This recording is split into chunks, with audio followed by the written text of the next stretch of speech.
当地时间周六，国务委员兼外交部长王毅访问叙利亚，并同叙利亚总统巴沙尔及外长米格达德举行会谈，阐述中方关于解决叙利亚问题的主张。巴沙尔则表示无条件支持中国。王毅这次的外访行程包括叙利亚、埃及和阿尔及利亚，这也是继3月份访问中东6国以来再次访问西亚和北非。王毅当天乘坐专机抵达叙利亚首都大马士革，叙利亚外长米格达德亲自到场迎接，两人之后举行会谈。王毅提出中方全面解决叙利亚问题的4点主张，包括坚持尊重叙国家主权和领土完整，坚持民生为先和加快重建，坚持有效打击恐怖主义，坚持包容和解的政治解决方向。会谈后，两人还出席了有关双边合作的签署仪式。之后，王毅又会见了叙利亚总统巴沙尔。在今年5月举行的新一届叙总统选举中，巴沙尔以95.1%的得票率获胜，再次成功连任。周六，巴沙尔刚刚在大马士革宣誓就职。在会见王毅时，巴沙尔表示：“你是我连任总统后接待的第一个外国客人。”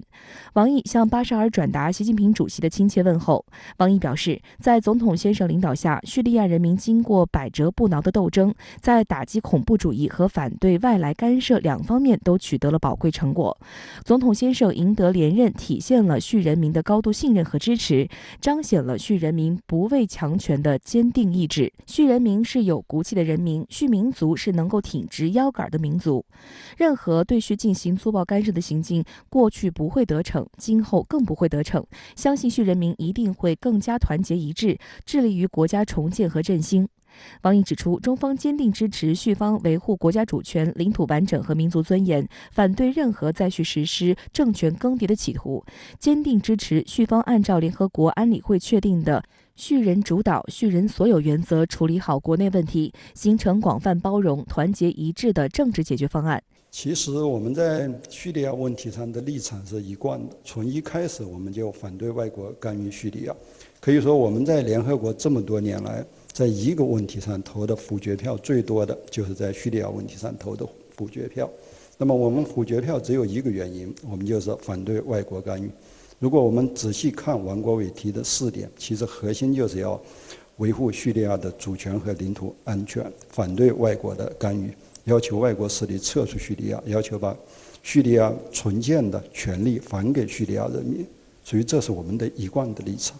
巴沙尔请王毅转达对习近平主席的诚挚问候，再次祝贺中国共产党成立100周年，高度评价中国共产党领导中国人民走出了一条有中国特色的社会主义道路，为广大发展中国家提供了全新的治理模式选择。巴沙尔表示，叙方始终是中方为真诚的伙伴和朋友，奉行向东看政策，在涉台、涉疆、涉港等问题上无条件支持中方，致力于深化对华友好合作。据外交部网站消息，当地时间周日，国务委员兼外长王毅在埃及阿拉曼与伊朗外长扎里夫通电话。这次王毅是应叙利亚外长米格达德、埃及外长舒克里和阿尔及利亚外长拉马拉邀请，于17号至20号对中东3国进行正式访问。而在3个月前，王毅进行了对中东6国密集的访问行程，包括沙特、土耳其、伊朗、阿联酋、巴林、阿曼。有分析认为，中国外交步伐与中国国事、世界局势发展紧密相连，宜将这一系列西亚和北非之行置于疫情危机叠加100年变局的大背景下来观察，中国与本地区关系正迈上一个新台阶。而这次王毅将要访问的埃及，刚刚完成第一批100万剂科兴疫苗的本地化生产，中国已经为埃及提供了足够其生产200万剂次的新冠疫苗原液，并且还专门派出了专业技术人员对该国的生产、包装、储存等做出正确指导。埃及总理穆斯塔法·马德布利表示，很感谢中国帮助埃及完成了疫苗本地化生产的建立。分析指出，美国与西方国家联手打压中国，特别是在新疆等涉我主权、安全的核心利益问题上抹黑中国。西亚北非国家尽管与新疆存在密切的宗教文化联系，却旗帜鲜明地支持中国。在中国面临特殊外交环境的情况下，这份支持弥足珍贵。因此，王毅一系列出访对巩固中国与本地区国家的关系、夯实中国外交基础、重视与发展中国家关系具有重要意义。显然呢，这显示了我们中国对中东越来越重视了。王国维在短短几个月时间内访问了中东9个国家，这是可以说是史无前例的。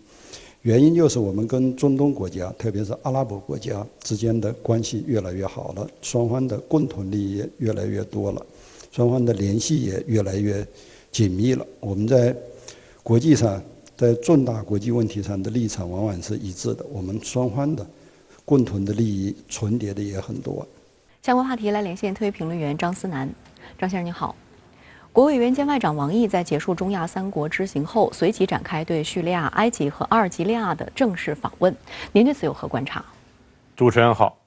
我认为国务委员兼外长王毅此次出访叙利亚、埃及、阿尔及利亚3国，还是有一些颇为不寻常的地方的。第一是行程安排，7月12日至16日，王毅对土库曼斯坦、塔吉克斯坦、乌兹别克斯坦中亚3国进行了访问。17日，王毅又开启对叙利亚、埃及、阿尔及利亚的访问。从时间上来看，这一系列外事活动是连续进行的。但上周五，也就是7月9日，外交部发言人汪文斌在介绍王毅行程时，仅提及了中亚3国。某种意义上，中国外长今年以来的再次中东行，或是临时家访。第二是时机考量，今年3月24日至30日，王毅7天之内访问了沙特、土耳其、伊朗、阿联酋、巴林、阿曼6国，创下了中国外长一次访问最多中东国家的记录。而在不到4个月之后，王毅再次展开中东之行。就中国的外交实践而言，这种密集程度是颇为不寻常的。至于此次出访为何如此不寻常，我猜测有2点原因。一是为了促进叙利亚局势稳定。5月26日，巴沙尔·阿萨德赢得了叙利亚全国大选。然而，此次大选的结果遭到了欧美国家和叙利亚国内反对派的抵制。周六，巴沙尔·阿萨德在大马士革总统府举行了宣誓就职仪式。同日，王毅抵达叙利亚，并阐述了中方关于解决叙利亚问题的4点主张。其中第1点就是要尊重叙人民的选择，放弃政权更迭的幻想，让叙人民自主决定国家前途命运。唯有如此，才能真正解决叙利亚问题。而这首先要求的就是，任何国家都不应继续以叙利亚选举政治为抓手，扰乱叙利亚社会稳定。2是提前布局应对美国不负责任的地缘战略所遗留的区域混乱。拜登政府上台后，加速从中东和中亚地区脱身，尤其是单方面宣布8月31日将完成阿富汗境内的全部军事力量撤离，导致阿富汗的局势迅速恶化。而这让我们看到，美国在过去数十年里，先后制造了阿富汗、伊拉克、叙利亚、利比亚等危机后，根本无意愿负责到底，甚至不惜一走了之，将烂摊子留给当地民众和所在区域。我们说冤有头，债有主，本质上这并非是中国的责任。但作为一个真正有国际担当的大国，一个着眼于人类命运共同体的大国，中国应该也有必要和中东各国携手合作，避免美国给本区域带来更多混乱。而一个安定的叙利亚，一个安定的中东，不仅事关当地人民，事实上，对于所有寄希望于通过中国的一带一路倡议来实现新一轮全球治理升级的国家而言，尤其是中国自身，也有着重要的意义。国务委员兼外长王毅在同叙利亚外长米格达德举行会谈时，阐述了中方关于解决叙利亚问题的4点主张。您对此有何评论？我认为此次国务委员兼外长王毅所提出的解决叙利亚问题的4点主张，和今年3月他在中东6国行时所提出的关于实现中东安全稳定的5点倡议是一脉相承的。5点倡议的核心包括：中东是中东人的中东，中东由乱向治的根本出路就在于摆脱域外大国的地缘争夺。而王毅此次表示，全面解决叙利亚问题关键在于落实联合国安理会确立的叙人主导、叙人所有原则。叙利亚过去10年来的悲剧，其实反映的是自第一个现代阿拉伯国家独立以来，整个中东地区的悲剧。从伊朗到伊拉克，到科威特，到沙特阿拉伯，到约旦，到叙利亚，到阿曼，甚至与中东密切相关的阿富汗等，几乎没有一个国家在过去1个多世纪的时间里，没有遭到欧美国家的直接或间接干涉，甚至是武装侵略。就像叙利亚，本质上这是西方世界地缘博弈的牺牲品。但当这些域外大国争夺你的还是我的之际，却永远想不到，叙利亚首先是叙利亚人的叙利亚，中东也首先是中东人的中东。早在2013年，针对阿富汗问题，中国就明确表示，解决的关键不在于美国如何，也不在于美国之后别的国家或是国际社会如何，而在于阿人之阿，由阿富汗人自身决定自身的命运。到今年3月，王毅首次打出了"中东是中东人的中东"这一旗号。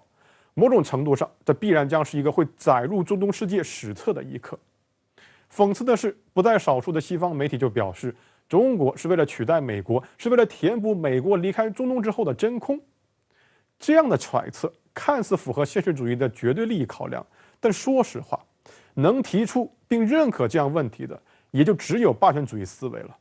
因为所谓的真空本身就是个伪命题，如果能认识到中东首先是中东人的中东，又何来的真空可言？这就是为什么王毅提出要尊重叙利亚人民的选择，让叙利亚人民自主决定国家前途命运。这是为什么实现中东安全稳定的5点倡议头2条是相互尊重、坚持公平正义。这些条文看似老生常谈，因为他们所代表的原则是霸权主义思维根本无法理解的，因为他们追求的就不是以某个域外大国为主导的区域霸权秩序，而是基于互利共赢、平等协商的国际新秩序。好的，也谢谢张先生跟我们共同在线分享您的观点，谢谢。